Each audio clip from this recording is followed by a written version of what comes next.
YouTube. How are you? Friendly neighborhood crustacean swimming over to you.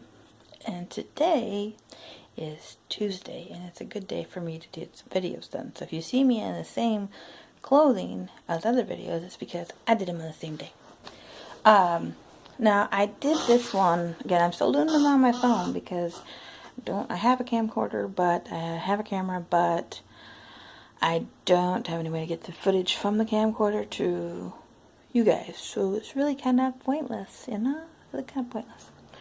But anyway, so I've been doing a study, I guess you call it, on biblical stuff. And I did one of these back, oh goodness, in the summer or spring, and then I ended up getting sick. And I don't know, I just didn't get back into doing it, which was my bad, and I apologize. But I do have them. I don't mean by discounting. I mean, here we go. I do have some new stuff on that, and I made this video about 3 weeks ago. When I first was catching the bronchitis, and every other word I was cough, cough, cough. So it wasn't working. So here we go. Proof that the Bible is true. Abraham Lincoln said, "I believe the Bible is the best gift God has ever given man. All of the good from the Savior of the world is communicated to us through this book. But for it, we could not know right from wrong." Again, Abraham Lincoln said that. And there has been other leaders that accepted the Bible where they weren't personally Christians, they weren't personally believers, but they accepted it as biblical. So, again, we're trying to prove here that the Bible is true.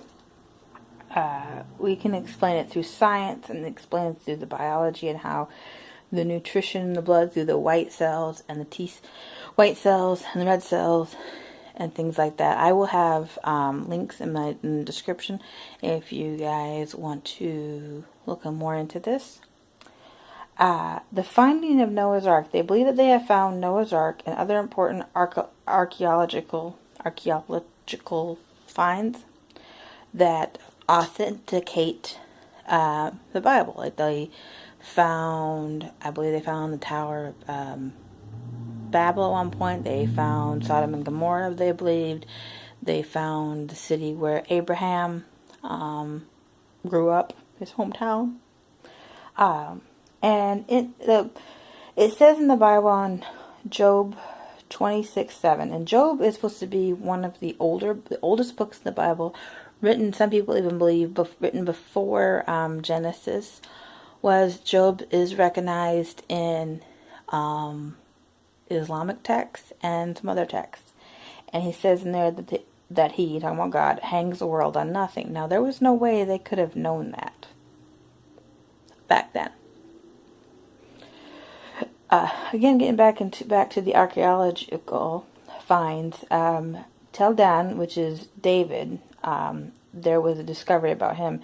Stellar few biblical archaeology discoveries have attracted as much attention as Tel Dan Telia. It's a 9th century BC inscription that furnished the first historical evidence of King David outside the Bible.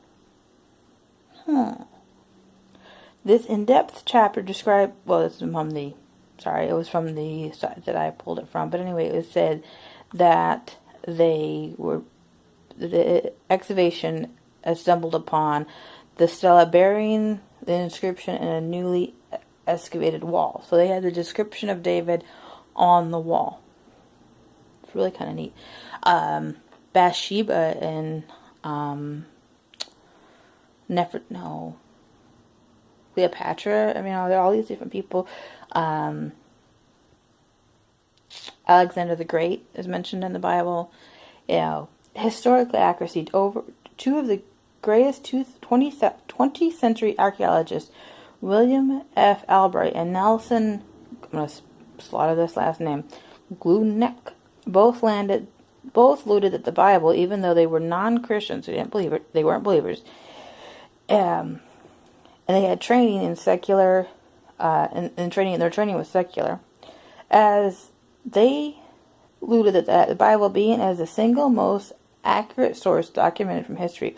Over and over again, the Bible has been found to accurate in its places, dates, and proof that the Bible is true. Example, there's a missing day in history where in the biblical text, Joshua, they're in a battle. Sorry, my face is itchy. They're in a battle, and the Israelites, and Joshua knew that they would win if they could hold up the sun a little bit longer. So Joshua prayed to the Lord, and he said, hey, I really don't feel like I can win this battle unless you hold up the sun. And so God held up the sun, and there is a missing day in history. So these are just some things that prove the Bible. I'm sure there's going to be people out there that say, no, that doesn't because of this reason, or no, it doesn't because of that reason. And that's fine. If you know for a reason why that these aren't acceptable as proofs that the Bible is true, then I would be happy to discuss it. Put it in the comments. And if we put it in the comments, please let's be respectful of other people's beliefs and opinions. I'm not trying to push anything down anybody's throat or anything like that. I just thought this was some interesting facts that help prove the authenticity of biblical texts. So thanks for watching, guys. I appreciate it. I'll catch you in the next one. Almost forgot that. Bye. Beep.